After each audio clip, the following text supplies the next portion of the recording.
के साथ फटाफट भगवान इस देश में बिना किसी भेदभाव के समस्त जाति और धर्म की का बहुजन समाज के सम्मान का अधिकार और पुलिस है एवं उनकी पत्नी राजमाता का इस देश में सभी लोगों को 2 वक्त की रोटी मिल सके, इज्जत सम्मान से रह सके, आरक्षण का दरवाज़ा खोलने वाले कोल्हापुर के राजा छत्रपति शिवाजी महाराज को भी नमन करता हूँ और इस आधुनिक भारत के निर्माता, भारतीय संविधान के निर्माता, जिनके त्याग और बलिदान के कारण धरती पर सबको हक अधिकार मिला है, संविधान निर्माता और बाबा साहब डॉक्टर अम्बेडकर के न रहने के बाद सोते हुए समाज को जगाने वाले, को राजा बनाने वाले मानव काशीराम साहब को भी मैं सत्कार करता हूँ और इस देश में समय समय पर तमाम महापुरुषों ने, संत गुरुओं ने इस धरती पर समता कायम करने के लिए पूरी जिंदगी लगाया। उन समस्त आज आषाढ़ अमावस्या के पावन पद पर फिर मूर्ति विभाग कराए गए सभी भाइयों बहनी मैं आप सभी लोगों का हार्दिक स्वागत अभिनंदन करता हूँ। साथियों, विद्वानों ने कहा है कि इतिहास मनुष्य का निर्माण करता है और मनुष्य इतिहास का दोनों चीज़ें। इतिहास से हमें प्रेरणा मिलती है, हम सीखते हैं कि हमारे महापुरुषों ने या दुनिया के महापुरुषों ने कौन कौन सा काम किया और कौन कौन सा काम नहीं किया। जब उनकी शक्तियों को हम अपने मन मस्तिष्क में केंद्रित करते हैं तो हम उस प्रकार से काम करते हैं। कोई आदमी माता ताई से प्रेरित होता है, आतंकों से प्रेरित हो आतंकों और काम करता है।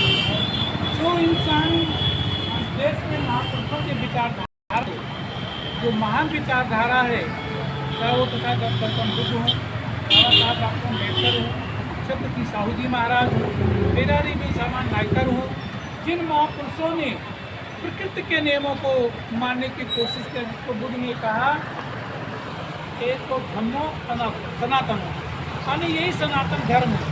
सनातन धर्म क्या है?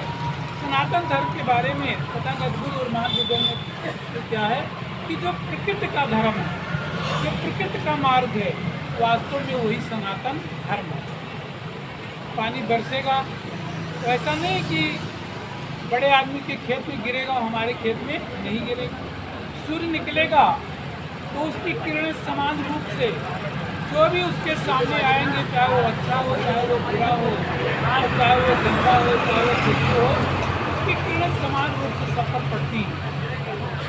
हवा चलती है, अगर उसको बाधाएं नहीं रोकती हैं तो समान रूप से सबको हवा लगता है। तो यही एक धम्मो सनातन, ये सनातन धर्म है कि हम सबके साथ समानता का व्यवहार करें और जितने भी जीव, सभी जीव को अपना प्राण प्यारा है। सबको दर्द होता है, सबके शरीर में खून है और मांस है। इसीलिए जो बुद्ध की पहली सील है, उस सील को आपने कहा कि पारा पाता देव था प्रथम समाज है। लेकिन साथ में धरती सदैव से 2 तरह के लोग रहे हैं। एक तो चाहते हैं कि समता समानता कायम रहे और दूसरे चाहते हैं कि समता समानता कायम न रहे। तो इसलिए बुद्ध ने कहा कि जो मनुष्य का मन है, पूर्व गम्मा धम्मा सर्वश्रेष्ठ मनोमया, जो मनुष्य का मस्तिष्क, दिमाग है, मन है, वही श्रेष्ठ। जैसा मन में आपके विचार उत्पन्न होता है और मन पर अगर आपको काबू नहीं है, अगर मन से बुरे विचार पैदा करते हैं तो आपके द्वारा बुरे कर्म होते हैं। जब मन से आप अच्छा कर्म करते हैं तो आपके दिमाग में अच्छा काम पैदा होता है और जब आपके दिमाग में अच्छे काम पैदा होते हैं तो आप उसके जीवन की करते हैं। और जब आपके दिमाग में मन मस्तिष्क में गंदा काम आता है तो आप हमेशा दुखी रहते हैं, आपको उससे कोई बचा। साथियों, जब 2 तरह के लोग काम करते हैं, एक अच्छे लोग काम करना बंद कर देते हैं या निष्क्रिय हो जाते हैं तो बुरे लोग समझते हैं।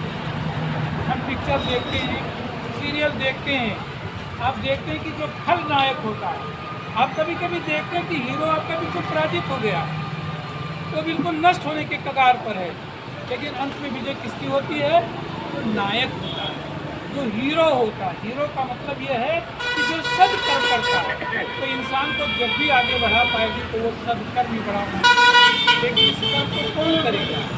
इस कर्म को करने वाले जो पीड़ित या जो पीड़ित में दूसरे की पीड़ा को समझते हैं। पीड़ित और पीड़ा को समझने वाले दो वर्ग हैं। एक तो वो संघर्ष करते हैं जो दूसरे के दुख दर्द को समझते हैं। जैसे इतिहास में आप देखिए कि सबसे पहले तथागत बुद्ध ने लोगों के दर्द को समझा, उनके मन में आया, मस्तिष्क में आया, महसूस किया कि दुनिया में जो कुछ हो रहा है वो गलत हो रहा है, वो गलत हो रहा है। तो इस गलत को सही करने के लिए बुद्ध ने एक लंबे समय तक, लगभग 45 सालों तक धरती पर समता समानता कायम करने के लिए काम किया। तो इस धरती पर जब बौद्धिक क्रांति हुई, धार्मिक क्रांति हुई, तो आप देखें कि बुद्ध से लेकर के सम्राट अशोक तक और देश की आज़ादी तक ऐसा नहीं है, इस देश में बहुजन समाज का शासन रहा। 20वीं शताब्दी 19वीं शताब्दी तक इस देश में जिनको हम बहुजन कहते हैं उनका शासन रहा है। साहू जी ने महसूस किया तो उन्होंने क्रांति किया। मतलब उनको कौन पीड़ा थी? वो तो राजा थे, लेकिन उन्होंने महसूस किया कि मानव के अंदर ये दर्द है, तो उन्होंने क्रांति किया। और वो क्रांति किया जिसका परिणाम ये हुआ कि उन्हीं से प्रेरणा लेकर बाबा साहब डॉक्टर अम्बेडकर को बहुत रोगी थे, तो उन्होंने सोचा कि हमने जो दुख झेला वो दूसरे लोग दुख न झेलें। तो उन्होंने अपना सब दुख त्याग करके उन्होंने काम किया। उन्हीं के नक्श पर चल करके हमारे अंतिम मसीहा मानव काशी राम साहब ने महसूस किया कि हमारे पूर्वज राजा थे, और बाबा साहब डॉक्टर अम्बेडकर ने कहा था कि हम लोगों को राजा बनाना चाहते हैं, लेकिन आज समय हमारे बीच में वो चले गए, वो कारवां रह गया था कि वो राजा नहीं बना पाए। काशी राम साहब ने जो लोगों के सामने बात रखी ईमानदारी से, उस पर ईमानदारी से उन्होंने कहा। दो चीज़ें हैं, बात कहने से नहीं, बात कहने के बाद आपकी बात में ईमानदारी होनी चाहिए और उस काम को ईमानदारी से आपको करना पड़ेगा। तो काशी राम साहब ने सबको राजा बनाया भाई। जो सदस्य नहीं बीडीसी बन पाए थे, बिना अक्सर लड़े मानव काशी राम ने इनको कैबिनेट मिनिस्टर बना दिया। बहन जी बिना इलेक्शन लड़े इस देश की चीफ मिनिस्टर बन गई, बाद में इलेक्शन लड़ी। तो हमारे काम में ईमानदारी कितना, हम ईमानदारी से कितना काम करना चाहते हैं। कहते तो सारे लोग हैं, लेकिन काम लोग नहीं करते। काम हम अपने को नहीं कहते कि मैं काम कर रहा हूँ, हम सारे लोग उसके लिए जिम्मेदार हैं। जो परिवर्तन नहीं दिखाई दे रहा है। दूसरी बात देखो, दो कल्चर है। एक कल्चर तो जिसको आप पौराणिक कहते हैं, जिसको तप और झूठ कहते हैं। तप और झूठ इसलिए कहते हैं कि जो अभी कई सालों से जो चर्चा हो रही है कि बाबा साहब डॉक्टर अम्बेडकर ने संविधान नहीं लिखा, पीएन राव के बारे में लोग चर्चा कर रहे हैं, जो उस कमेटी के सदस्य ही नहीं थे। जो संविधान निर्माता समिति थी उसके वो सदस्य नहीं थे, तो लिखने की तो कोई बात नहीं है। तो फिर हमारे लोग जो हैं वो बात नहीं करते हैं। कुछ हमारे लोगों ने इस पर बात रखा, तो हमने कहा कि देखो भाई ज़्यादा दूर मत जाइए। तो बाबा साहब के जन्म दिवस का मामला था, तो राजा भैया जो गोला के सांसद थे, उन्होंने अपना कई जगह वो लगवा रखा था कि भारतीय संविधान निर्माता बाबा साहब को सदस्य बनाया। तुमने कहा अगर हमारे देश के राष्ट्रपति माननीय मुर्मू साहब कह रहे हैं कि संविधान निर्माता बाबा साहब को सत्य नमन है, देश के प्रधानमंत्री कह रहे हैं, मुख्यमंत्री कह रहे हैं, तो इस भारत में वो मूर्ख विद्वान कहाँ पैदा हो गए हैं तो ये कह रहे हैं कि बाबा साहब डॉक्टर अम्बेडकर ने संविधान नहीं लिखा। लेकिन सर ये अराजक तत्व है। अराजक तत्व बुद्ध के भी समय में रहे, उनके कारवां को भी रोकने का प्रयास किया। तो क्या छाता लगा देने से थोड़े समय के लिए हो सकता है कि सूर्य घर में आके नहीं दिखाई देता है, तो बाहर निकलोगे तो सूर्य दिखाई देगा। दूसरी बात ये कहते हैं कि अगर चमगादड़ को दिन में दिखाई नहीं देता है गलती सूर्य की है कि उनकी आँखों की है? उनकी आँखों की गलती है साथियों। इसलिए हमें बिल्कुल निष्ठा के साथ आपको पूरा अधिकार है कि भारत का संविधान बाबा साहब डॉक्टर अम्बेडकर ने ही लिखा है।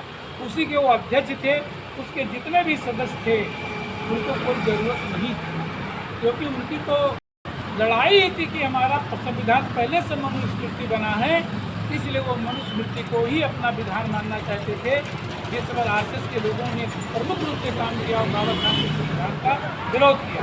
दिक्कत क्या है, जिस संविधान के नीचे पीड़ित लोग फल फूल रहे हैं, फल फूल तो सब लोग नहीं धरती पर, लेकिन जो पीड़ित है वो भी उसके लिए काम नहीं कर रहा है, और अज्ञानतावश वो संपूर्ण मानव,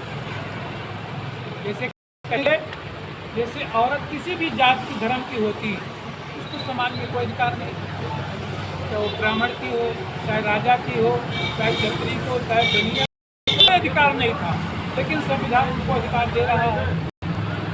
तो फिर सवाल यह है कि जिस छत के नीचे आपको छाया मिल रही है, जिसके हाथ से आपको भोजन मिल रहा है, आपके शरीर पर सुंदर कपड़े हैं, उसी काम के लिए हमारे समाज में समय पैसा नहीं है। एक एक आदमी चाहे इसी जिले में अधिकारी हैं कि पूरे साल का खर्चा जितने कार्यक्रम होते एक अधिकारी भी कर सकता है, वो सिविल का अधिकारी होता है। सिविल का अधिकारी होने का मतलब ये है कि अभी देखिए हमारे ARTO ललित साहब का दिन से निकाल जेल चले गए, क्योंकि उनके घर में 13 किलो सोना निकला। क्या उन्होंने कभी सोचा बाबा साहब डॉक्टर अम्बेडकर की वजह से हमें ARTO बने हैं, RTO बने हैं, तो 2 किलो सोना समाज के डेवलपमेंट के लिए लगा दें। आज वो सोना भी चला गया, वो चांदी भी चली गई, तो इज्जत भी चली गई। तो ऐसे लोग हैं जो काम नहीं करे, लेकिन साथ उसमें निराश होने की बात नहीं है। काम वो करते हैं जिनके अंदर अपने महापुरुषों की विचारधारा डेवलप हो गई है, इसलिए हमें निराश होने की ज़रूरत नहीं है, वो काम करने की ज़रूरत है। और जो लोग जातीय संगठन में विश्वास रखते हैं वो अपने पैरों में खुद कुल्हाड़ी मार रहे हैं। हम उस संगठन के विरुद्ध नहीं हैं, जो लोगों को एकत्रित करके भगवान गुरु और बाबा साहब की राह पर लाना चाहता है अपने लोगों को, वो नहीं गड़बड़ है।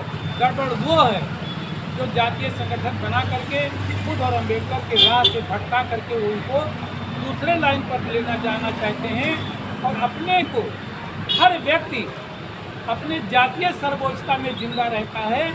ये सबसे देश के लिए सबसे गलत काम है।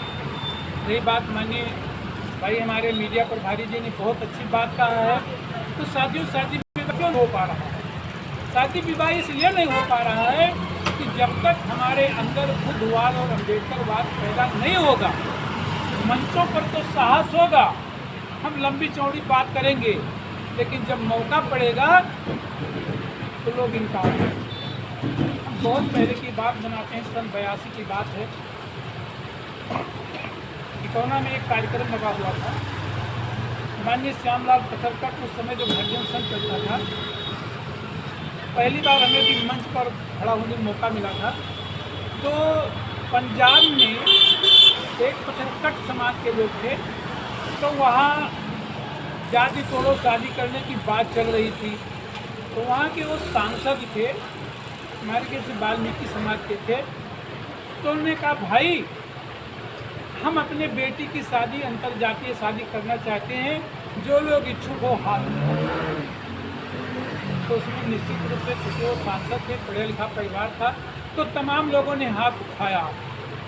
फिर उन्होंने कहा साथियों मेरे सामने एक समस्या है, मेरी पत्नी नहीं है, हम चाहते कि मेरी बेटी की शादी होने से पहले बड़े बेटे की शादी हो जाए। कितने लोग हमारे बेटे के साथ अपनी बेटी की शादी करना चाहते, तो एक भी हाथ उस सभा में नहीं। तो उसका प्रमुख कारण क्या है? उसका प्रमुख कारण ये है कि हमारे आज ईमानदारी से अम्बेडकरवाद का बुद्धवाद नहीं, 2-4-10% लोगों के पास है। तो जब राम कुमार के अंदर है, उनके परिवार के अंदर नहीं है, बहन जी के अंदर है तो उनके घर वालों के अंदर नहीं। दिक्कत कहाँ? जैसे शादी हुआ मानो एक पासी बिरादरी की लड़की एक चमार बिरादरी के घर में चली गई।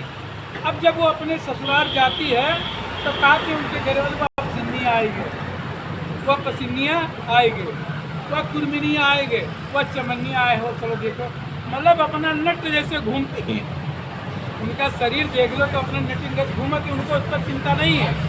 तो इसके लिए ज़रूरत है जन जागरण की। कम से कम पूरे ज़िले में 100-200 परिवार तैयार हो जाएं। और वरना आज मनीता जी के हस्बैंड ड्राइवर हैं, उनके पास पैसा धन दौलत है, कोई इनके लड़के शादी कर देगा। कल इनका लड़का अगर नौकरी योग नहीं मिलता तो इनके जाग लेनी क्या शादी नहीं करेंगे, क्योंकि जागरूकता की ज़रूरत है। इसलिए बाबा साहब डॉक्टर अम्बेडकर ने देखिए कि जो निर्णय 1935 में लिया, उसका क्रियान्वयन क्यों कब किया उन्होंने, उसका क्रियान्वयन 1956 में किया। इतना लंबा तो क्या वो सोए हुए थे, क्या अचानक कई लाख लोग इकट्ठा हो गए थे? इस बीच में बाबा साहब डॉक्टर अम्बेडकर ने समाज को जगाने का काम किया। इसलिए मेरा भाइयों आपसे निवेदन है कि जगाने का काम करो। और महीने में 2 दिन काम होता है, इससे काम नहीं चलेगा। माननीय मीडिया प्रभारी जी से निवेदन करेंगे अपने बुजुर्ग साथियों से कि रविवार को जो भी कार्यक्रम लगता था वो घर पर लगता था। उससे परिणाम ये होता था कि जिसके घर पर लगता था उसके बीवी बच्चे भी उस कार्यक्रम में बैठते थे, तो उनके बच्चे भी सुनते थे कि बाबा साहब की वजह से हम इस बंगले में रह रहे हैं। हम आप जानते हैं, सुन रहे हैं, हमारे बेटी और बेटा दूसरे चीज़ जानते हैं। तो फिर ये लड़ाई हम ही बंद कर रहे हैं, दूसरा कोई बंद नहीं कर रहा है। इसलिए आप सभी लोगों से निवेदन है कि इस बाबा साहब के कारवा को, बुद्ध के कारवा, अपने महापुरुष कारवा को अगर देना चाहते हो, निश्चित रूप से रविवार का कार्यक्रम हर परिवार में हम लोग अपने से ही शुरू करें। तो इतने ही परिवार में हो तो कम से कम इस परिवार के लोग तो सुनेंगे। बहुत बहुत धन्यवाद। जय भीम, जय भारत। धन्यवाद सर जी। अभी आपने समाज में फैली कुरीतियाँ, बहुजन विचारधारा जो अलग अलग धारा में बह रही है, उसको समेटते हुए आपने सारे महापुरुषों की बातों को इससे हम में आए हुए उपासक और उपासिकाओं के बीच में आपने अपनी बातों को विस्तार पूर्वक रखे और आपके सानिध्य में ही हम लोग काफ़ी कुछ बीच में सीखते रहते हैं। और इसका परिणाम है कि आज इससे अमावस्या के बहाने, अष्टमी के बहाने, पूर्णमासी के बहाने अपने महापुरुषों की बातों को और अपने धर्म को आगे बढ़ाने के लिए हम लोग इकट्ठे होते हैं। और विचारधारा साथियों एक ऐसी विचारधारा है जो समता, स्वतंत्रता, बंधुता पर आधारित रचना की गई है। उसी पर सारे महापुरुषों की विचारधारा आके टिकती है और आडंबर कभी टिक नहीं पाएगा। साथियों, हमें केवल मजबूती से खड़े होने की जरूरत है और निकलना पड़ेगा। कहा गया है कि घर में रह करोगे तो मरीज कहलाओगे, अब बाहर लड़कर मरोगे तो शहीद कहलाओगे। यहाँ किसका लिखा जाता है, मरीज का या शहीद का?